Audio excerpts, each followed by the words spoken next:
Hi, hello. So, ayun. Kakatapos ko lang mag-jogging. Sobrang pawis na pawis ako, diba? Well, nandito ako ngayon sa Bahrain. August 15, 2025. Nandito ako is August 7, 2024. So, 1 year na ako dito. But, mag 2 months na akong walang work. So, paano yung expenses mo, saan ka ngayon, yung ginagawa mo. So ngayon ay ang payment ko lang naman is yung rent ko, yung internet ko, kasi nga dito hindi uso yung wifi, so kailangan mong mag-load, ganon. And then yung rent ko naman okay naman, kakayanin naman. Then food, diba? Which, paano ko ba kinakaya? Syempre sa 2 months na yon, anong ginagawa ko? Which is, ayoko mag part-time kasi illegal yun dito.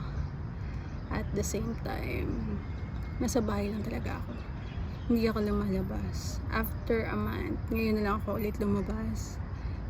Kasi nga, parang ayoko magpaghalubilo sa tao. At the same time, ang dami kong experience dun sa 1 month na yon, na ang daming gustong tumulong sa'yo pero lagi may kapalit. They are trying to approach you na I will help you, ganyan ganito, but still may hidden agenda. Kaya siguro hindi talaga ako nagsisik ng help kahit kanino, kahit sa kamag-anak ko, even here. Kaya naman, may unting ipon naman para i-survive yung araw-araw, yung monthly. Kaya yun. Pero ngayon, alam niyo ba, mas nagtitiwala ako sa Panginoon. They are asking kung okay lang ako kasi hindi talaga ako lumalabas. Hindi talaga, nasa loob lang ako ng kwarto ko, natutulog, minsan kakain, minsan hindi. Ganun siguro yung wala akong iniisip. Wala talaga. Sobrang blanco ko. Sa 1 month siguro 2-3 beses lang akong umiyak. Kasi wala talaga akong nararamdaman.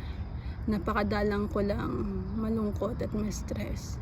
Siguro dahil kontento din ako sa naging mag-isa ako. Siyempre pumunta nga ako dito nang wala akong kakilala.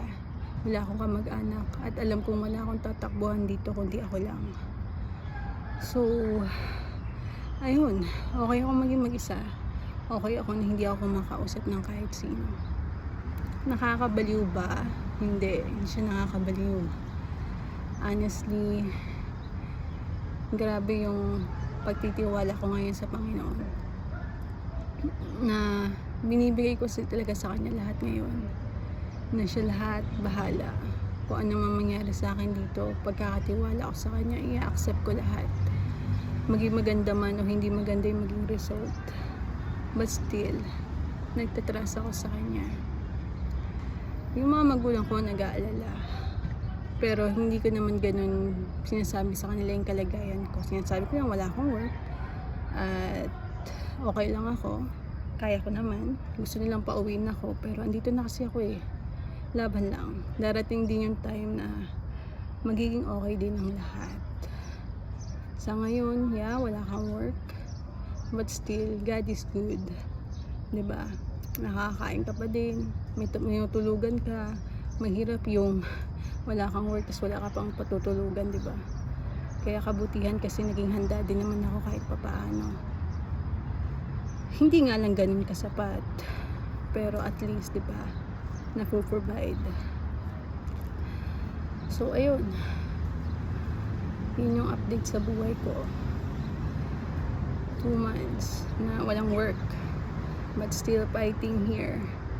Although may hinihintay naman akong work, kaso hindi lang siya ma-process kasi madami pang kailangan asikasuhin. 1 month ko na rin siyang iniintay, so another 1 month ulit ako mag-antay kasi nagbago yung process dito.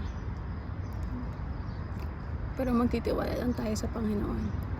Kailangan natin magtiwala kasi yun lang yung kaya natin gawin sa ngayon. And ayun, nabubuhay ako ngayon sa mga promises niya, na I will never leave you nor forsake you. I'm always here for you, diba? I can do all things through Christ. Trusting the Lord with all your heart.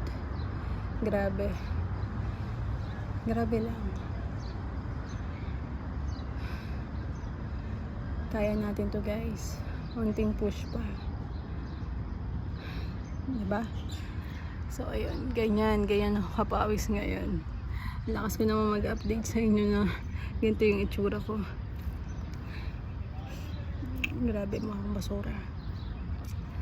Ano pa ba? Siguro yung may tutulong nyo sa akin is continue praying for me, na even though na wala akong work dito, walang masamang mangyari sa akin. Alam mo naman, diba? Siyempre nasa Middle East tayo, hindi natin masabi kung ano yung pwedeng mangyari. Sobrang daming nangyari sa akin. At maraming salamat sa Panginoon kasi hindi niya pinapabayaan. Yun. And tingnan natin ano pang next. See you around. It's me, Ashley.